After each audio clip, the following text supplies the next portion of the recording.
Жалпы жеке тұлғалардың банкроттығы жайлы заң бойынша жеке тұлға, яғни қарапайым адам деп айтамыз, банкрот болған кезде оның МФО-дағы және банктегі қарыздары ғана кешіріледі. Маған жекеме осындай сұрақ келген екен. Яғни банкротство бойынша банкрот болды, бірақ ары қарай мемлекеттің алдындағы штрафтар, налогтар кешірілген жоқ деген сияқты. Сондықтан да сіз банкрот болған жағдайда сіздің тек банктегі және де МФО-ның алдындағы қарыздарыңыз ғана кешіріледі.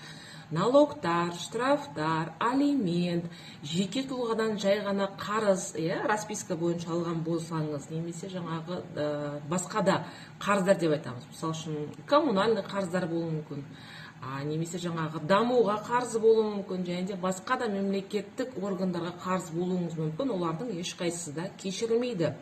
Сіз банкрот болған жағдайда тек қана сіздің банктердің алдындағы, сондай-ақ коллекторлық компаниялардың алдындағы және де МФО, микрокредиттік қаржы ұйымдардың алдындағы қарыздарыңыз ғана кешіріледі. Қалған қарыздың барлығын өкінішке орай төлеу керек.